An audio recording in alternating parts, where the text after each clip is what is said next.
Hello, everyone, and good evening, and welcome to Scotland's Climate Festival and tonight's event, Storytelling for Change. My name is Rachel Kaplan. I'm a Climate Festival Officer with Keep Scotland Beautiful, and Scotland's Climate Festival is a programme that supports communities across the country to plan and deliver their own local climate festivals and events, alongside our national event series, which includes tonight's session. Our festival, Scotland's Climate Festival, couldn't happen without support from the Scottish Government. Thank you.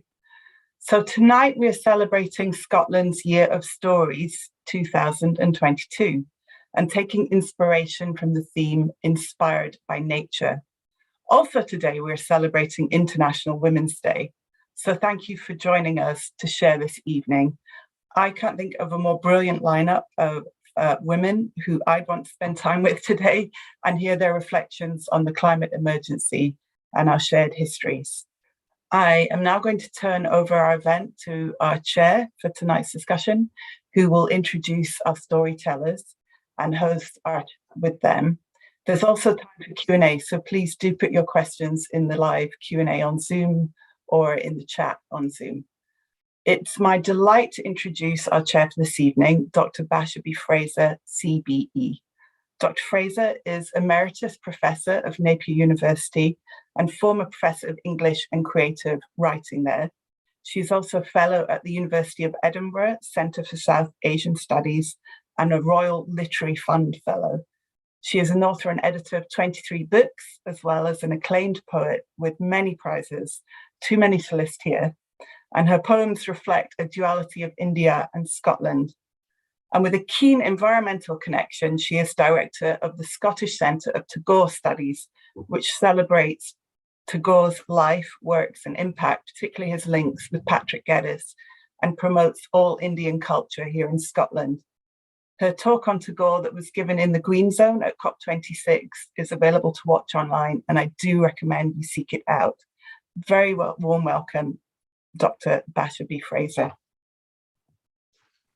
Thank you very much, Rachel, for that wonderful introduction, very generous.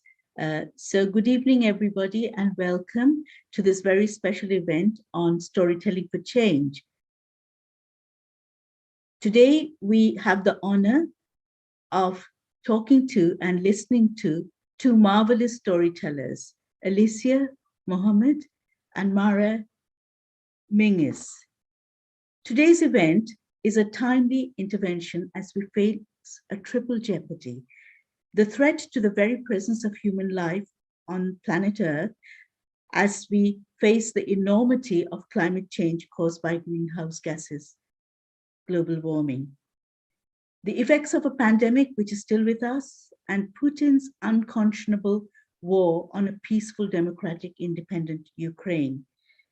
Climate change, COVID-19, and Putin's brutal aggression have had and will continue to have a devastating effect on human lives and communities. Those affected by the triple jeopardy have their own stories to tell, which need to be heard and documented. It is human stories like these which can bring home the urgency to find ways to stop the effect of avoidable catastrophes on our lives. Stories can touch the hardest of hearts to relent and propel us to positive action and strive individually and collectively to mitigate the suffering such terrible events bring. Storytelling can effect and promote positive change. Today we have with us Alycia Pirmohamed, who is a powerful poet and a writer of creative nonfiction, who won the Edwin Morgan Poetry Award in 2020. Welcome, Alycia. And Mara Menzies, a captivating narrative artist whose production Blood and Gold was nominated for the Katz Award in 2020. Blood and Gold combines mythology and fantasy to tell the story of slavery and colonialism. Welcome and thank you to you both for being with us here today as we look forward to listening to you read from your work. I will be in conversation with both of you, and we will witness how stories are social testaments which bear witness to the truth which needs to be upheld in the darkest of times. As you can see, I'm wearing the colors of the Ukrainian flag today in support of Ukraine. So stories are the vehicles for knowledge and transformation, hence storytelling for change. And thank you to the audience for coming, without whose support this event would not be successful. Both Alycia and Mara will read from their work for about 10 minutes each. And after a brief discussion, which I will moderate, we will open the floor to a Q&A session when we will welcome the audience's questions and comments. I'm sure you will enjoy this session with Alycia and Mara. Alycia, you were born in Canada and are now doing your research in the UK at the University of Edinburgh. Your work is conscious of ecological patterns and the significance of ancestral history, imbued with a spirituality which marks your word pictures. I would like to invite you now to read from your work. Thank you. Thank you so much, Bashabi, and I'm just very delighted to be here in conversation with you and with Mara, who are both very inspirational. So I'm just very excited to be here. Thank you, Rachel and Rosanna, for inviting me. I'll just be reading a few poems from my pamphlets, and then a couple newer ones that I'll just read from the screen. So hopefully it doesn't look like I'm looking at you too intently when I do that. The first poem is called Hawa is Creating Her Garden. And Hawa here is the Arabic word for Eve in translation. And so it kind of plays with the mythology of Eve creating her garden. Hawa is creating her garden. Before her, the clay of evergreen and juniper and oak. Hawa drinks sweet water from the well, studies the spine of each tree, kisses each face she finds in the river. Hawa is this garden. Look closely at the rosary beads that glisten like blackberries on the bough. Hawa is olivine and zinc. She has planted seeds beneath the highest point of the sun and unfolded her body onto the earth. She rises like an eagle and laughs like a wasp. Hawa loves many things, and what she loves, she gives a name. The birds that kee, kee, kee are northern flickers. She cracks open a pistachio and delights in its snap. Hawa is heart and animal and breast and God.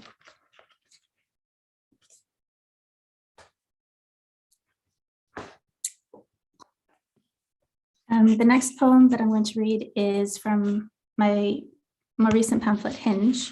And in a way, it's kind of an ode to Canada.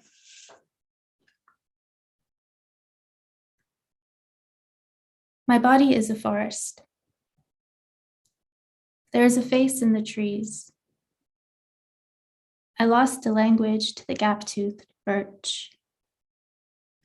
Even the pine has learned how to swoon when the wind deposits a secret.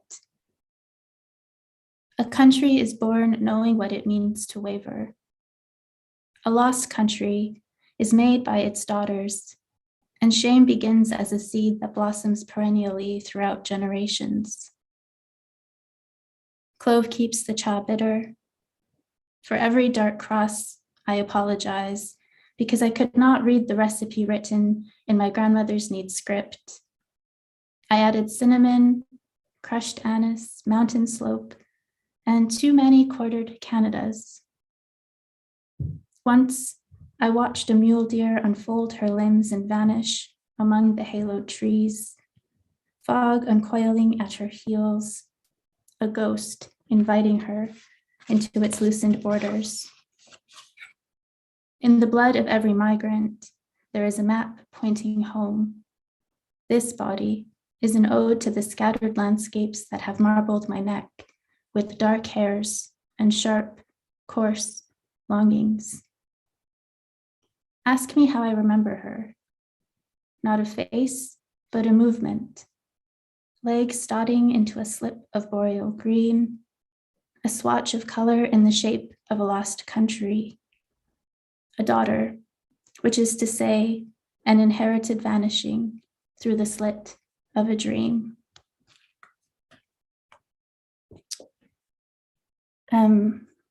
The next two poems I'll just be reading off the screen. They're also both written about places in Edinburgh, and were both sort of written around the first lockdown. So not necessarily right immediately at the point of the first lockdown in March 2020, but sort of based on reflections in that point of my life, our lives. Meditation on Calton Hill, after the poem Mirage by Pratusha. I spend time identifying the trees. The silver birch tree in Alberta and Edinburgh are not the same. My body in Alberta and Edinburgh is not the same.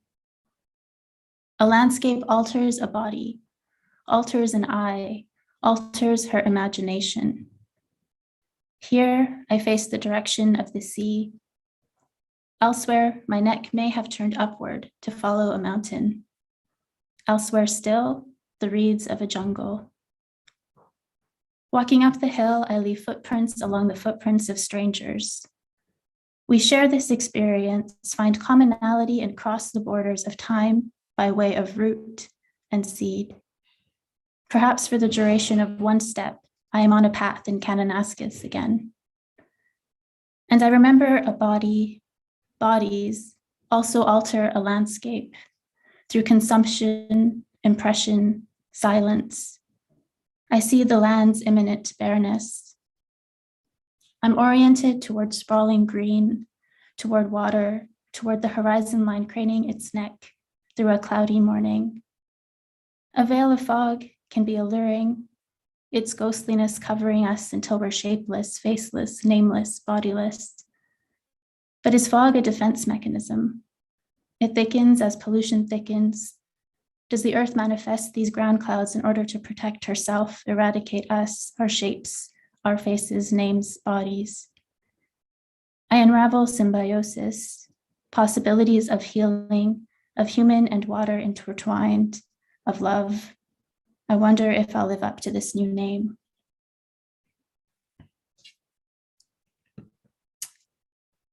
And I just have one more poem, and it's called Fine Art. And in it is a line from States of the Body Produced by Love by Nisha Ramaya. I visit sites of historic knowledge. Trees layer their ecological light onto my human form. The forest is shaped like the inner part of a woman. Metaphor involving a body that moves like my own body is a way to disguise the expiration of my desire.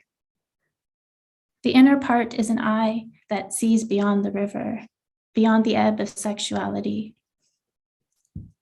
Rivers are tangled in nomenclature. Is the outer part of a woman her name? Alycia, I could love your skin if the world forgave its primrose. Instead, I leak out memories. The rain touches my inner eye, wets the eyelash that remembers. What did the first woman say about self-consciousness? My hands melt over the oak's leaves. I encounter the first woman by encountering my own face in the river. Two bodies alike, one drenched in inheritance. An assemblage of green silhouettes sink onto the water, a phyllotaxy if I was to give the shape a metaphor. I like it here, at the water of Leith, where my reflection is fine art that quivers in the moderate wind, where my reflection is both the first woman and the descendant, where it all leaks out into a pool that once looked like me, but now releases my name. I call this piece a beautiful and vital place. Thank you so much. Thank you very much, Alycia. That was really beautiful, powerful. The way you responded to nature, your own presence, and the presence of other women as well, and the metaphor of water and greenery and trees and the concept of home imbuing your work. Thank you very much for that. Mara, I will be inviting you now to read from your work. Your awareness of your Kenyan colonial history and your experience of Scottish contemporary reality makes yours a significant voice for Indigenous stories and histories in tales which have the magical power to recover the past and impact on the present and the future. Welcome, and we now look forward to listening to your work as you read from it. Thank you, Bashabi. It's a real pleasure to be here, and really lovely to follow Alycia, whose poems were just wonderful. So thank you, and thank you to everybody who is watching and for inviting me to be part of this. So I'm going to read from a section of Blood and Gold, and Blood and Gold started off as a storytelling performance in 2019, and Berlin came to see it. The publishers came to see it and asked if I had ever considered turning it into a novel. So over the last year, that's what I was working on. And so it was published last year. And the section that I'm going to read from, and it's very odd because normally I don't read, normally I just tell a story. So I think I might do a little bit of both in my section. The section that I'm going to read from, I'm going to be speaking from a section where there is an old woman who is telling this young girl, Jeddah, a story, and it's a story about a chief. And just to give you a bit of context from where I'm reading from, the chief has welcomed settlers into his community, but by visiting a village further upstream has discovered that actually wherever the settlers go, ruin follows them. So he is quite anxious about this, and when he returns back to his village, then he finds that actually they have taken over his home, and he is now trying to find a way back out of this. And every village in this world that was created, there is a special bird, and this bird has got it carries the histories and the stories and the culture of each community. So every wedding, every marriage, every battle, all the heroes, all the heroines, everything that is significant to each culture is carried in the feathers, in the shimmering feathers of this bird. And the settlers have asked the chief to bring this bird. So this is the section that I'm reading from. The chief stood before a council of strangers with his bag by his side. "Do you have it?" they asked. "Yes," he replied. He placed the bag gently on the ground and had just started to open it when he paused. He raised his head and questioned, "Just a look, right?" They smiled at him. "Just a look." He opened the bag and gently took out the bird and raised it towards them. Jeddah felt sick. She knew deep inside her that this was very wrong, but despite her fears, she longed to know more. The council approached him, their eyes wide and eager. They reached out their fingers to touch the bird, but the chief resisted. "Only a look," he reminded them. They crowded around him, and he began to feel extremely uncomfortable. They pressed him, "Come on, just one touch. We will give you more land." He heard the honey-coated words repeating over and over again, "Just a touch, just one touch." He considered how much influence and power he stood to gain. He knew that his family would be secure. He thought that over time he would be able to return the village to its former glory, and so he agreed. He allowed their grubby fingers to caress the shimmering feathers of the bird, but the more they touched, the greedier they became. They wanted more. Their desire overcame them. Each one wanted to hold the precious bird, so they tried to prise it from his hands.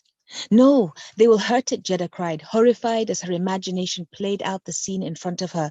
But the old woman, the storyteller, would not stop. Even though Chief Bohero held on, they grabbed at the bird's wings. They pulled hard, ripping the feathers out of its flesh. The bird cried out in agony. The chief began to shout, But his words were drowned out as they screamed, "Give us the bird. Give it to us. Get it. We must have it." Grasping hands tore at it. Delicate feathers that had lost their gleam fell to the floor. It desperately tried to flee, managing to find a gap in the throng, and with a final push, it broke away, leaving fistfuls of feathers in the stranger's hands. The old woman stopped speaking and sighed softly. The heartbreaking shrieks of the little bird resounded in Jeddah's mind, and she was tortured by the image. How could the chief do that? The old woman, the storyteller's gnarled and crooked fingers scratched at her leg. He wondered the same thing too. "I hope he never finds peace. I hope that they betray him and make him suffer," Jeddah cried angrily. They didn't have to do very much at all. He carried that burden himself. No weight is heavier than a man's own shame.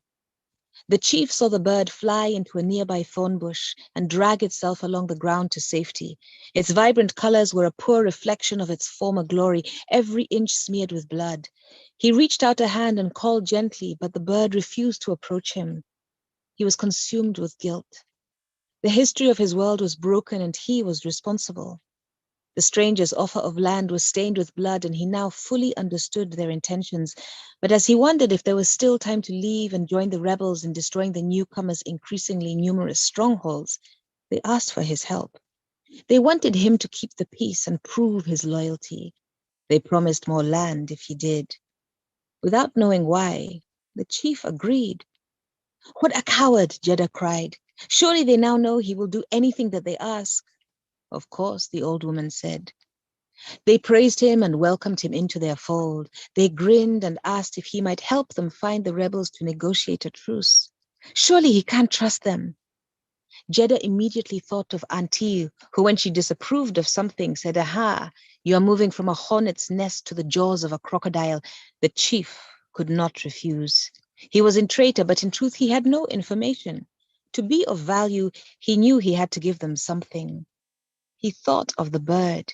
He had placed it in a cage in secrecy. Nobody had seen him, unless, of course, he had been followed. Yes, that was it. The idea began to grow in his mind, so much so that he started to believe it himself. He returned to the council and announced, "My friends, earlier, someone tried to steal the bird from me. The person who stole the bird must be a rebel." And immediately the stranger set off. Jeddah said nothing but swallowed hard. "I can stop here, child," the old woman said. Jeddah remembered her mother's words, "You must be loyal to the story." She shook her head. "Then I will go on." The strangers headed straight to where the bird had been stolen. The chief sat in the plush surroundings, awaiting their return. It wasn't long before they found his mother and demanded to know if she had taken the bird. Of course she had.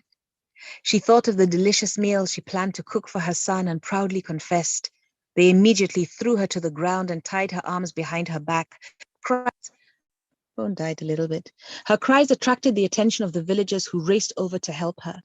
They were horrified to see their grandmother, their hero, their warrior queen, Chief Mekati, a woman whose feats were sung across the kingdom, being subjected to such barbaric behavior. They tried to reach her, to save her, but their blades and sticks were no match for the weapons of the strangers. Held down with a baton, they demanded to know the whereabouts of the other rebels. The old blind woman told them she did not know, so they dragged her to a tree and they placed a noose around her neck. They forced her onto a small wobbly stool and again tried to prise information from her. She remained silent, so with a leather strap they whipped her, tearing shreds of skin from her wrinkled body until finally they announced they would push her off her stand unless she spoke. She was blind, but she could hear the helpless screams of the villagers around her, so she used her final breath to utter the words, "Tell them nothing." She swung for several hours before they allowed her people to cut her down.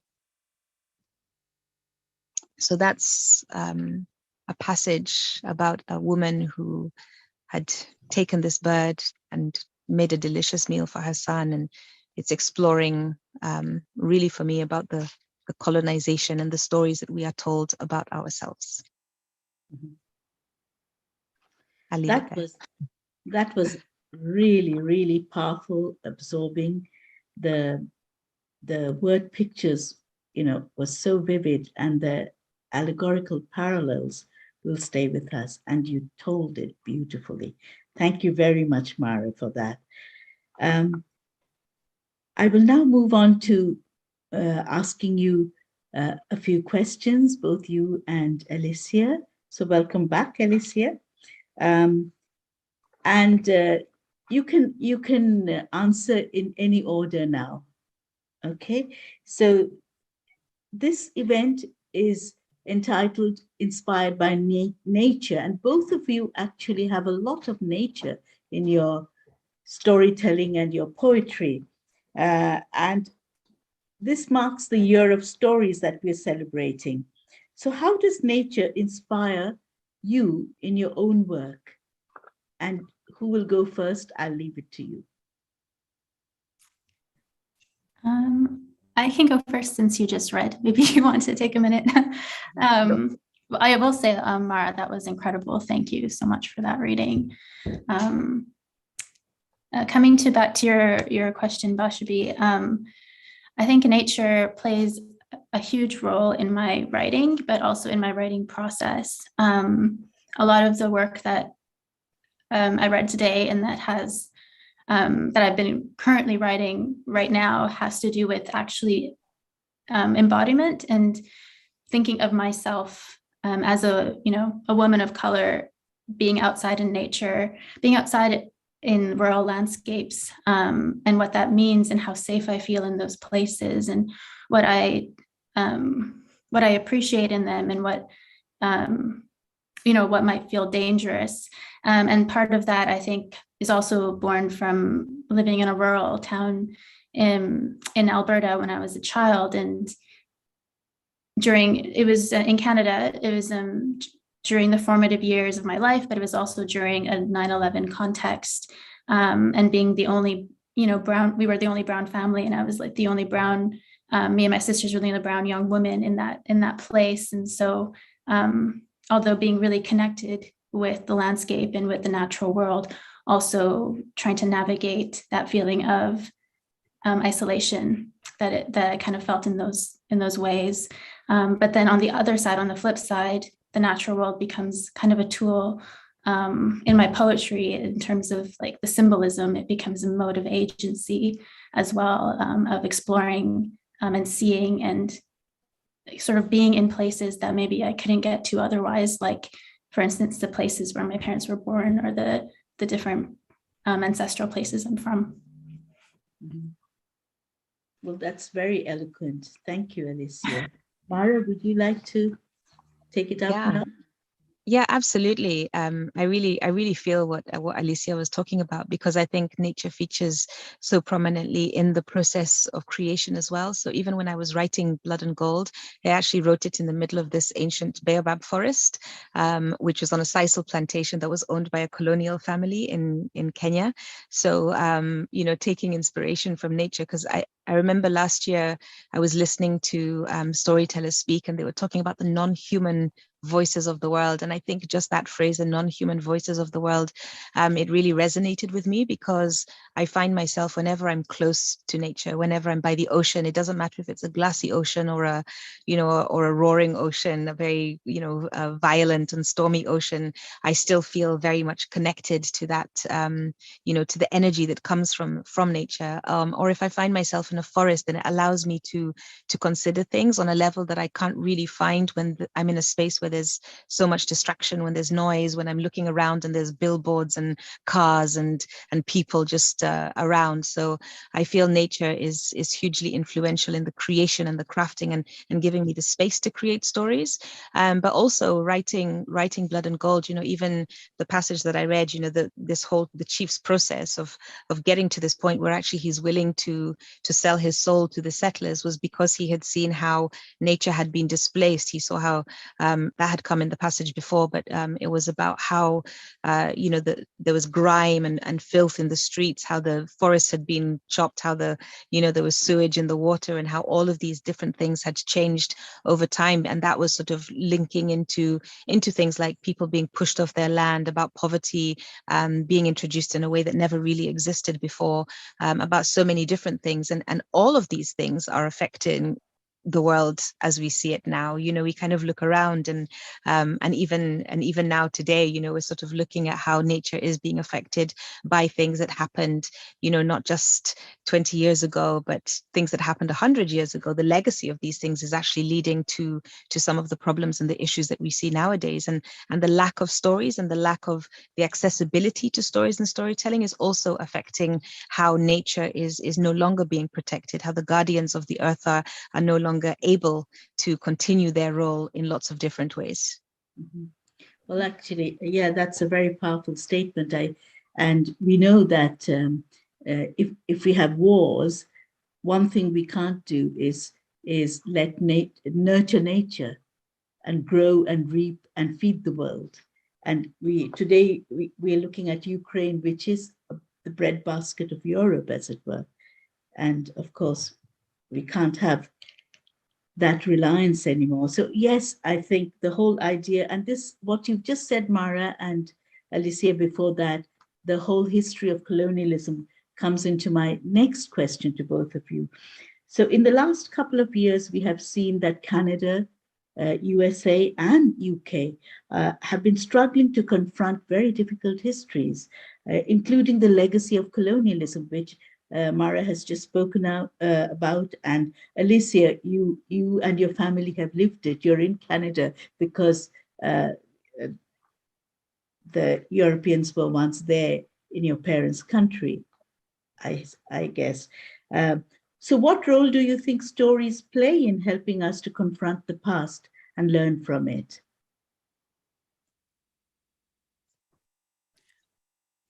I'll touch on the bit because you just mentioned Canada, and I think what's really important and what I've found really important in the way that I read stories from Canada is that the way that history is taught in Canada is, or at least when I was in school, and I'm pretty sure still now, is they don't actually teach about the fact that Canada is a colonized country right now, that the Indigenous people are still under colonial control, whether it's like the legislation or the education systems, and that history, while it's not taught in educational systems, or not nearly enough, or not in a way that sits right, the Indigenous people's stories, whether that's through poetry or through fiction, or screenwriting, whatever else, creative nonfiction. I think that's a way that history can sort of break through the barriers that like the kind of like the other voices that we don't hear enough can kind of break through those barriers, because we know that history is kind of decided by the colonizer or by the person in power. History as we know it or as we learn it, and stories have that power to give voice, or storytelling has that power to give voice to the histories that can otherwise can be lost. And so I think that's really important. And reading Indigenous authors is really important. It helped me understand my place as a settler in Canada, an immigrant that settled in Canada through like my family's sort of migration pattern. Mm-hmm. Well, thank you, Alycia. Again, a very, very good point there about how, as Walter Benjamin says, that history is always written by the conquerors. And what we need are alternate histories, subaltern histories. And this is where you are coming in to recover stories which have never been told. And I think stories do it beautifully to tell the histories of here, the First Nations. So thank you, Alycia. Mara, would you like to come in now? I mean, you have this amazing blood and gold colonial story, which you've just told us a small section of. We look forward to the entire story as well.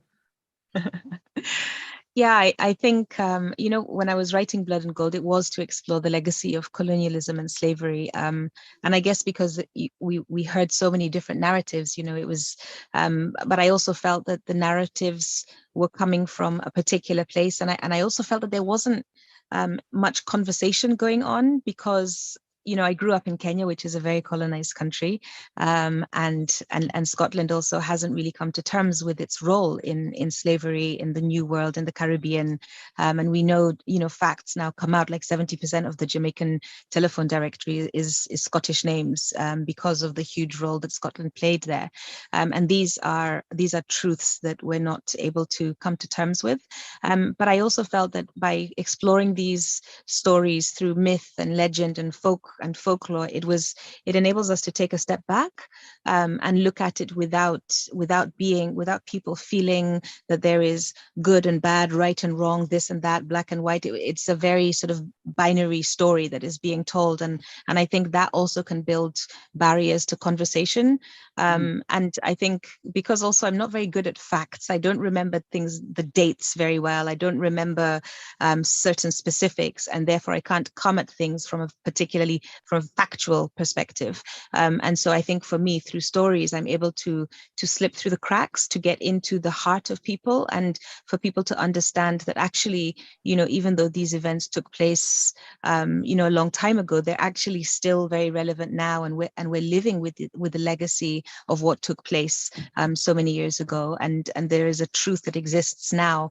And I suppose an analogy that I like to use is that if you want people to engage in conversation, it's like walking a tightrope. If you want somebody to walk a tightrope, and it's a difficult thing to do, you can take them up the ladder, and then it's at that point there where somebody has to make a decision. Do I walk across, or do I come back down? And so that point is critical. And I would say that if most people feel supported, guided, if they're like, come on, we can do this, we've got this, we need to do this together, then I would say that most people would walk the tightrope. But if people feel judged and feel accused and feel unsupported, then, chances are they're just going to come back down. And for me, that's not a particularly helpful way to approach any kind of conversation or discussion. I think that we need to feel able to do it. I think, there's a lot of ignorance. I think there's a lot of assumptions. There's a lot of people get tired of the same conversation that keeps coming up. These are comments that I've heard. And if people are feeling like that, then they're not going to want to engage in any conversation. And I think it's a conversation that really needs to be had. And the power of stories, it's about planting seeds, because we can have the best intentions. This is the message we want to tell, but all of us are on a different point in our lives. And so some people are further ahead, some people are further behind.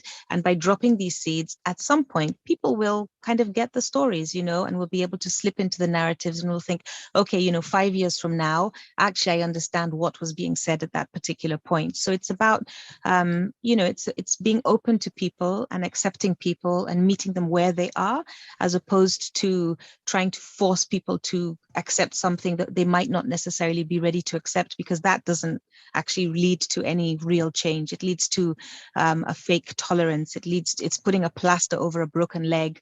But the stories are actually something that can really, really get to the core of the problem. Well, brilliant.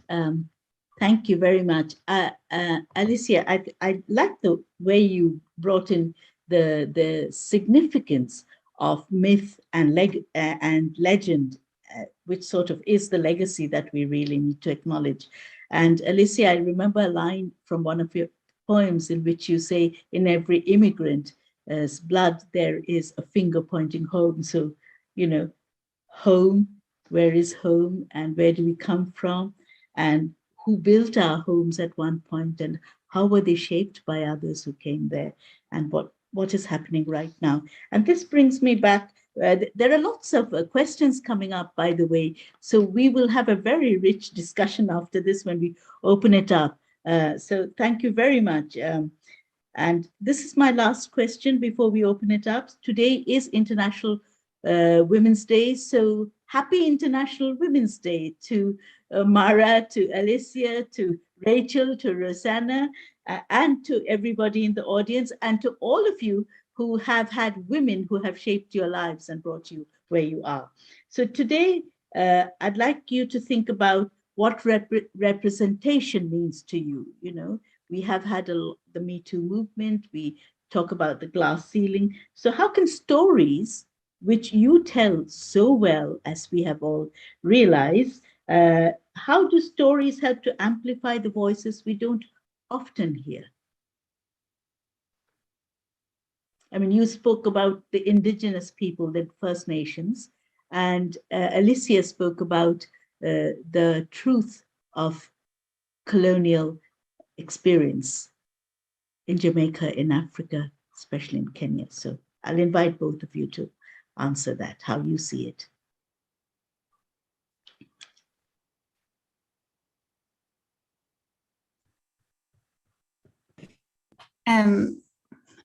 In terms of amplifying voices that we don't normally hear, I think actually what Mara was saying is such a good point, and I think can kind of addresses this question as well in a really great way in terms of stories.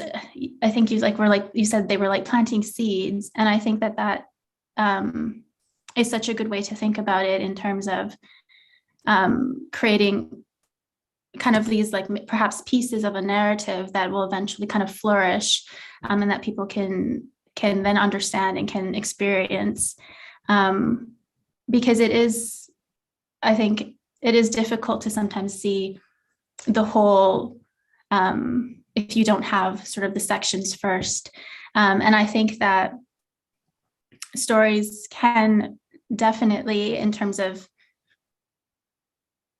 like platforming different experiences, they can give a sense of, experience that we haven't seen before.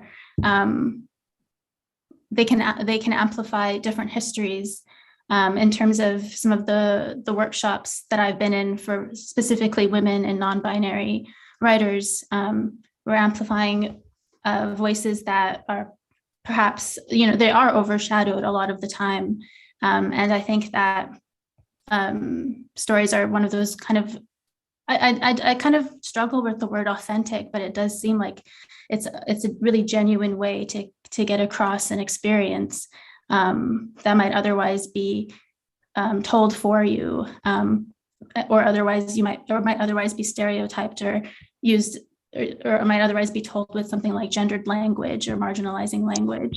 And so I think, yeah, stories are a great way to kind of plant, like Mara said, plant seeds. I love that, for us to kind of begin to understand different perspectives from a lot of different people to eventually create kind of this whole.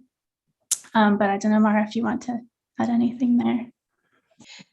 Yeah, I just as you're saying, I agree with everything that you're saying. I think it's about it's the power structure and who has the possibility of amplifying these voices, who are the gatekeepers, how do we actually get to hear these other voices? Because I feel that we're living in an increasingly segregated way in so many ways. I think that we're in a funny time because we have all of these, like social media, we have opportunities for us to come together, for us to build bridges, for us to create communities, and yet at the same time there are all these platforms are also ways of separating us from each other, and so it's also quite easy to slip into the thinking that how your framework of the world is that there is only one framework to the world, and it's really difficult to actually engage with other voices and hear other voices, and I think by listening to stories, and I think it actually takes a bit of effort.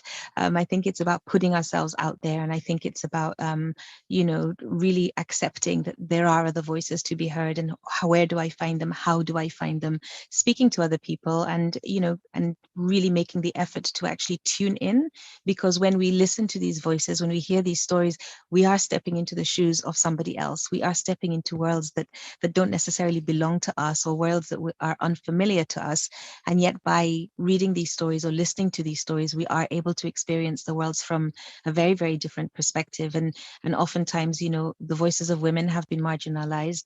The voices of Black women have been marginalized in particular.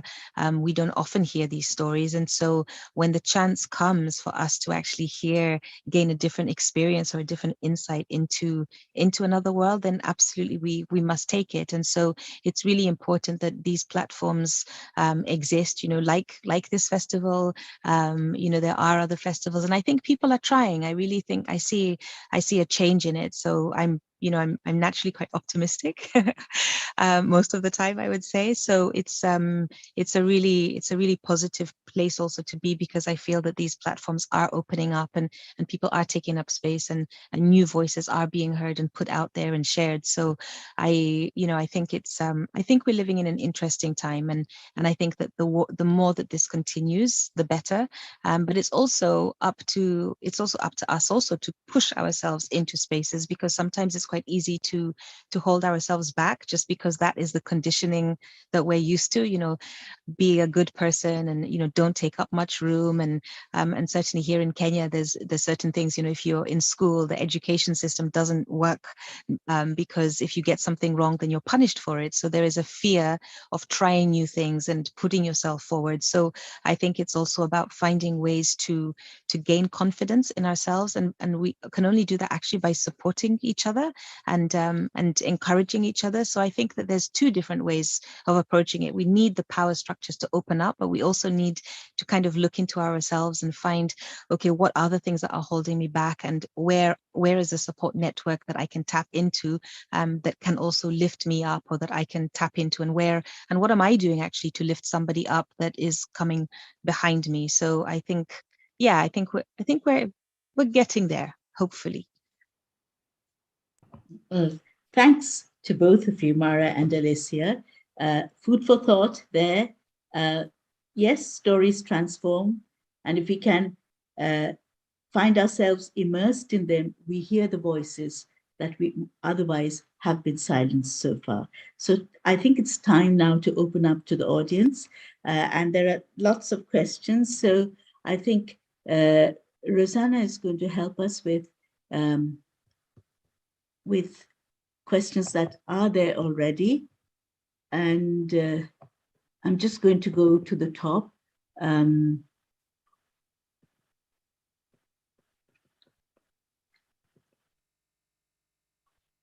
There are lots of really positive responses. Alycia, that was really amazing. Enjoyed those poems. Thank you, Mara. Incredible. Thank you so much. Amazing, Mara. And to the two poets have been recognized by everybody here.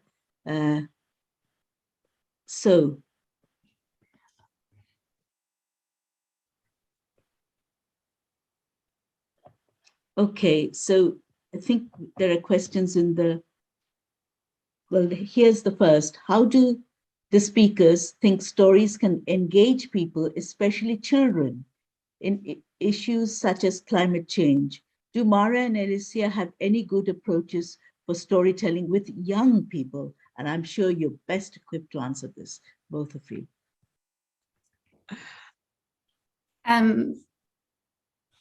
So for a little while I was working. So my experience that I'll talk about is more with young people than with children. So about 14 years and older. I have some experience working with those groups, and I think that what's really exciting about storytelling through poetry, but also through fiction and through playwriting and things like that, is that the young people I've worked with are very engaged with the social issues and have seen a bit more of those issues being represented in literature. And this is again coming back to why representation is important. It's so important from the last question. And I think Mara's right that it's getting a little, I think there's work to do, absolutely, but I think it's getting a little bit better, so that there is already kind of a sense of engagement that I've noticed from the young people that I've worked with recently, that they've seen people engaging with important social issues, or things like climate grief, and how it intersects with their lives in literature, and then have models and inspirations of doing it. One thing that's been really useful in kind of engaging with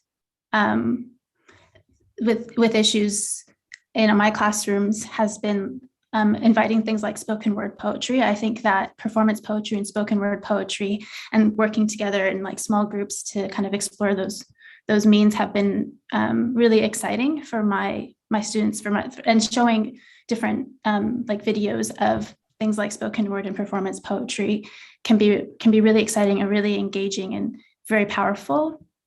So that's something that I've noticed, but also I think it does again come down to representation, because for example, one of my students who's not at all a spoken word poet and would not feel comfortable doing any performance work, I introduced her to Natalie Lynn Balderson, who's a Vietnamese British poet who wrote about her mother's homeland, Vietnam, kind of the rising sea levels and kind of that Vietnam falling underwater. And the student was also Vietnamese and also felt a connection immediately to the poem's themes, as well as kind of the language in the poem. And so I think that created a connection. So it's about finding ways to make the poetry, make the work relevant and exciting, but also, you know, meeting them where they're at and where their experiences are at as well is really important. Thank you. Mara? Yeah, just I absolutely agree there, Alycia. I think it's, you know, representation is really important. And I suppose with me, the way that I approach the storytelling with in fact, with everybody really, it doesn't matter whether it's children or young people, adults. I think the power of stories is I try to appeal to the childish part of all of us. And that, by the childish part, I don't mean an immature part of us. I mean the capacity to dream and the capacity to imagine, because that is what children do all the time. And somehow as we get older, that is squeezed out of us, because then we have to relinquish to the rules of the adult world. So, you know, whenever I'm crafting a story, it doesn't matter how dark it is, I still also try to, or which audience it's aimed at, I try to appeal to the childish, that believable, that you know, the possible part of us, where anything can happen. But I feel that with stories let us feel, and sometimes I think it's also really difficult to. I think people can feel like almost that they have forgotten how to feel, because, you know, feeling can be a really dangerous thing. It can be a frightening thing, and therefore it's a much easier option to actually stop feeling. You know, if you don't feel pain, then you can't get hurt. If you don't feel, if you refuse to love, if you refuse to allow yourself to be vulnerable, then it means that you're not going to be hurt. So I think that we can put these layers onto us, but stories kind of can break through that. I think with in particular to the question about sort of children, I think making it fun and making it engaging, and by fun, I don't mean shying away from really taboo subjects. I mean, engage with them, you know, ask the children questions and get them to absolutely take a role in crafting the story or understanding the issues, by involving them and making them part of the telling of the story, of the creating of the story. It allows them to, it enables their curiosity, you know. So even as Alycia was talking about sort of climate grief, and, you know, over the last few months I've been involved in workshops where sometimes these pressures, they're so overwhelming and people don't know what to do, and it's a really frightening. I've got a 7-year-old, and sometimes he gets quite frightened at the scale, the enormity of all of these things that are taking place. And storytelling can actually show the hope. There's plenty of pockets of hope. There are amazing people around the world doing incredible things, and it's where it starts. You know, it starts from us. It starts from that one person. It starts from, you know, from one individual soul, and then it ripples outwards. And so it's about not forgetting that as well, and allowing the children to see that actually, you know, regardless of what's going on, it's not that it's hopeless. You know, everybody actually has a role to play, and by coming together, we can actually do even more. So stories have that capacity to build the bridges and to create communities and to share these experiences and make us all part of one. So that's my approach to the storytelling. Excellent. I mean, Rabindranath Tagore actually talks about the unity of all things. And I think that's what stories do. They draw you in to a circle of shared experiences, where one person's experiences are shared by others. And I like the idea of a child's imagination and yes, hope. In fact, Louise Welsh, our own Scottish writer, says there's always hope. I believe in the indomitability of the human spirit. There are some wonderful points here. I'm just going to read them out, such brilliant points. I love the idea of engaging people in a conversation rather than isolating people, because it can feel overwhelming. This can be applied to both the climate emergency and our history. So this is actually, you know, a reflection on what you have said so powerfully, both of you. Another commentator says, Ben, I think this is Ben, and the earlier one was Caitlin. Ben says, I really liked what Maris was saying around non-human voices, you know, coming from nature, a really important perspective. And then Rachel has pointed to a question from Ben, which we asked earlier. And finally, there's one more question that I'd like to read out. Do you think stories need to be hopeful? I mean, I know you've spoken about hope in order to engage people's actions, you know, for positive action.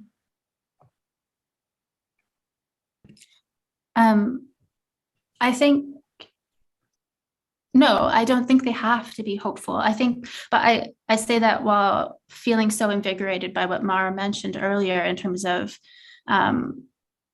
allowing people to co-create or being part of the story and not isolating people. So I don't think that they have to be hopeful, because I think there's absolutely a place for pain and for rage and for using stories and your own, like as a writer, using my own work to reconcile these painful or, you know, pain, or perhaps sometimes things that make me angry, these things in my work, they do come out as well.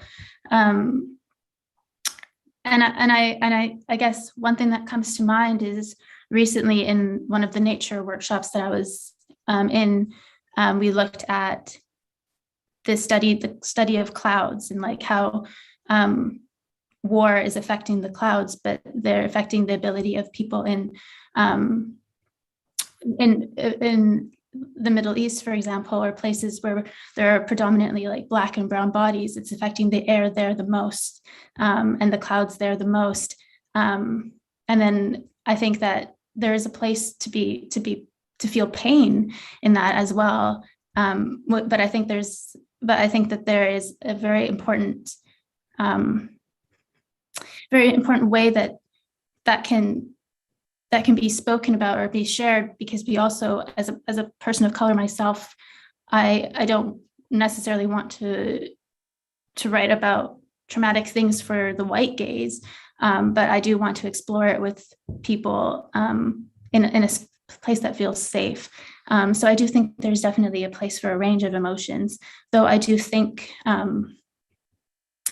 that things like in our current lives, it's so easy to fall to doom, and hope can sometimes make us feel more invigorated toward action in some ways. But I do think there's also a place for pain and for anger. Mm-hmm. Thank you. Mara, do you want to respond as well? Yeah, I mean, it's, you know, Alycia has articulated it so well.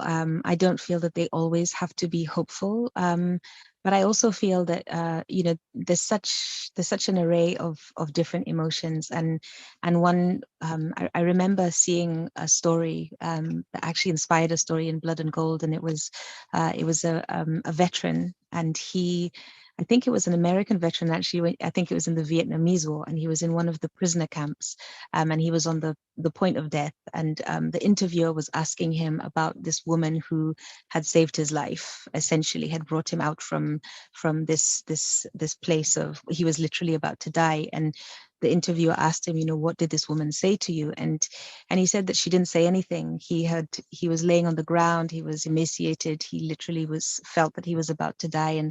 And he connected with this woman somehow, and she walked past him and she touched his hand, and then she walked on. And it was that compassion that gave him hope. And through that hope, then he was able to get the will to live. And so I feel that it stems from a place of love. And it's like, what do we actually care about? What do we love? You know, how much do we love ourselves? How much do we love our families? How much do we love the environment that we live in?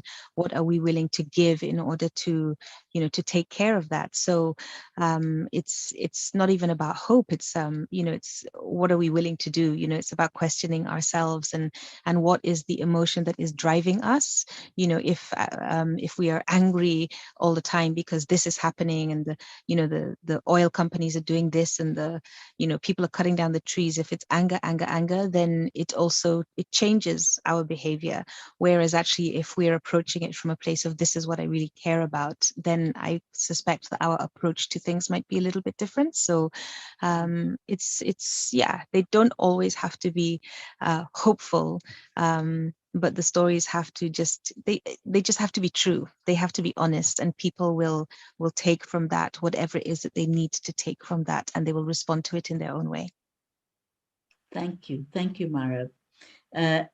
There's another question. Do you think book stories are the door to explore global citizenship?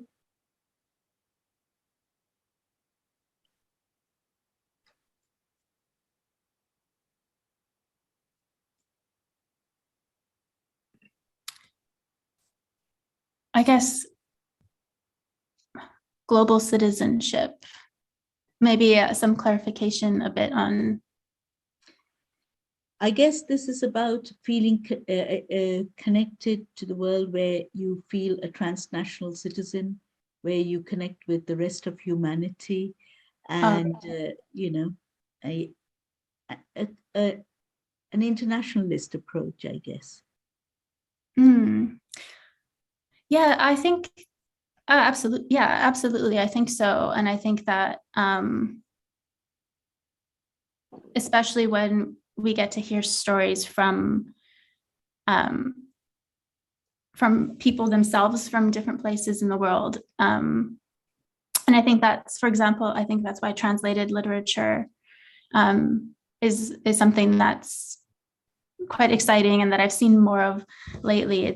It's I guess coming from a Western context like I am, or an English-speaking country, receiving literature that's been translated and giving me kind of an eye into, for example, I was reading a lot of diaspora literature. I'm Indian, so I was reading a lot of Indian diaspora literature of second-generation immigrants, for example, in North America who write in English. But I've also now been trying to read more translated literature because I think that that the perspectives are totally different. So, yeah, I think definitely stories are absolutely a way to connect with people across the world. And I think a lot of that can also be due to, digital medias as well, and how we're sharing stories, not only the stories that we are sharing, although both, of course, come together. Mm-hmm. Thank you, Alycia. Mara? Yeah, I think stories are magic. I think, stories just tap into something, into such a special place in all of us. I think it's something, if there is not a single culture in the world that is not rooted in stories in some way. So even at that very base level, we are connected. And just as Alycia said, we are able to step into somebody else's shoes and listen to their stories and experience their world from their perspective. And sometimes that's not an easy thing to do. Sometimes it's a very uncomfortable thing to do. And that's okay. It's just about the awareness of it and having the courage to also do that, because it's very easy to stay in our own safe little bubble, because it doesn't challenge us in any way. It doesn't make us feel uncomfortable. And also sometimes, these stories, they don't make us feel uncomfortable. They actually expose us to the richness of something much, much greater. And so I think, stories are absolutely a kind of magic. And in the sense of the global citizenship, it is, it's building bridges. It speaks to us across time. It speaks to us across, there are no geographical boundaries. There are no boundaries. It's, Well, that's marvelous, because stories make borders fade. Very good. There's a thank you from Ben Murphy. He thanks both of you. He found it useful. He works with climate education with children, and stories can play a huge role. And you've given Ben lots to think about. And finally, 2 questions. What made you want to become a poet, a storyteller? And what is coming up for you in 2022 as poet and storyteller? And that will be the lead us to a good ending to this marvelous program.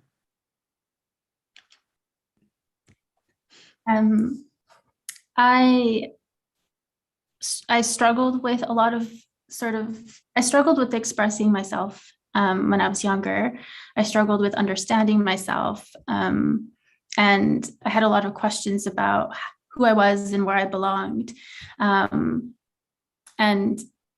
I looked towards literature for that, but literature never really represented me or the things that I was thinking about or grappling with. And poetry kind of became a way to explore those questions I had.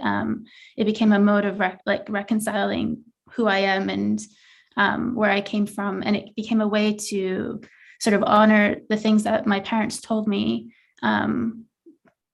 about their histories in a way that I could kind of re-narrativize or reimagine or, show care to, while also kind of in a way documenting my own experiences growing up as well. And I think poetry, I just love playing with language. I love the sound of language. I love creating sensorial images and living in a place where I can, like Mara said, straddle so many different places, so many geographical locations, so many temporalities, and just kind of meditate on those things. And so I've always loved language. So that kind of led me to poetry. And then eventually seeing poets like Banu Kapil writing in a way that I found so exciting and that I wanted to kind of be a part of and be in communication with or dialogue with, or others, storytellers and poets that kind of showed me the way or opened the door for me. So that's the first question. Should I answer the other one as well, or should I? No, yes, please do. In terms of what's coming up, my first full-length collection, Another Way to Split Water, is being published in the summer, this summer, I think early September or late August, by Polygon Books. And so I'm really excited about that. And yeah, that's kind of the thing, I suppose. But yeah, I also do want to sort of kind of plug the Scottish BPOC Writers Network, which is a really a great network that I also am doing work with and will be doing work with in 2022, and also have a great number of events and workshops and things as well that I invite people to check out. But keep us posted and watch the space. Thank you. I look forward to your next collection. Thank you. Mara? Yeah, I'm excited about that collection as well, because when you're talking about, your love of language, then I really sort of felt all those sensorial images. I was on that journey with you when you were reading earlier. So that's exciting. So for me, the storytelling, it came quite by accident, because I grew up surrounded by stories in Kenya. We didn't have television, so we would always have people coming around to the house. My grandmother would always tell me lots of stories. My mother told me lots of stories. So I grew up with that. And then at the age of 13, moved to Scotland. And then suddenly it was just a completely different lifestyle. We had TV, and Home and Away and Neighbours was my, television watching. And so yeah, that the storytelling disappeared for a while.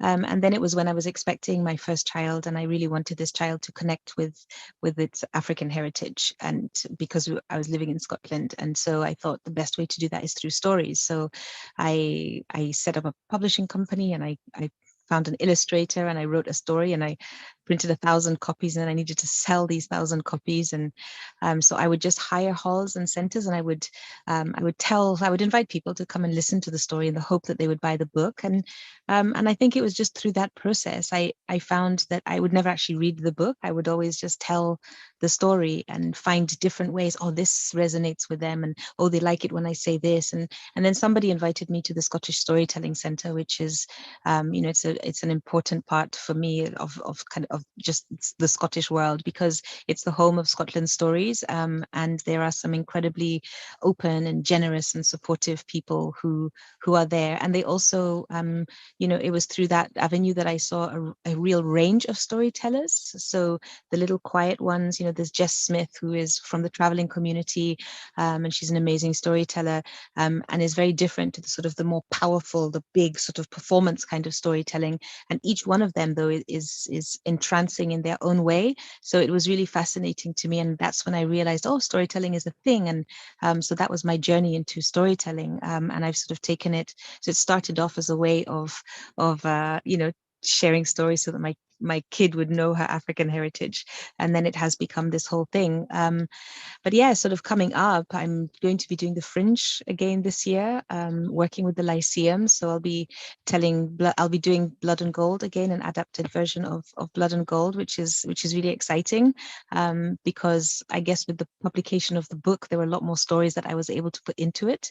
So we're kind of in the process now of figuring out, okay, what is this new Blood and Gold going to look like, and what are the stories that we're going to incorporate. And also I'm doing a mentorship program with Be United, and I'm working with three women of color also who are interested in the process of storytelling and how to access or find different ways of telling their stories, because I feel it's really important. You know, I've done mentorship over a little while, but I feel it's really important that when you're doing something, it's like, what are you leaving behind? You know, who are you bringing up behind you? So I'm hopeful that, you know, they will also be able to find their voice, not necessarily through me, but it's just about sort of sharing what my experiences have been, and hopefully if they can be inspired or influenced in some way by that, then that also will kind of take them on a journey, whether it's becoming storytellers themselves or just finding ways to incorporate stories into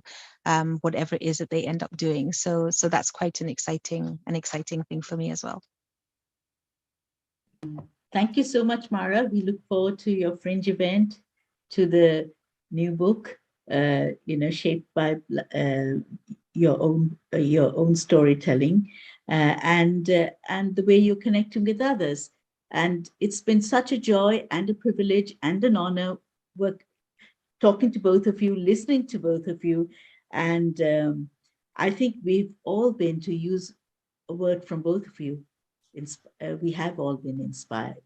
And I will say thank you again on behalf of the audience, and I will now leave it to Rachel to wrap up.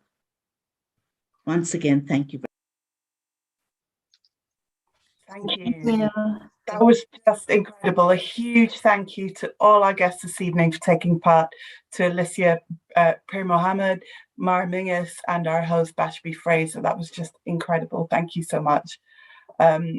I do want to mention our next event is coming up next Monday on the 14th of March, actually in person at the Glasgow Science Centre. We have a screening of the brand new film, The Ants and the Grasshopper, which is about climate change and activism in Malawi, and a Q&A with the filmmaker and author Raj Patel following that screening. All these details are on the website for Keep Scotland Beautiful. A reminder to please sign up for our newsletter and to follow us on our social channels at KSB Scotland. Thank you for joining us here this evening, and good night.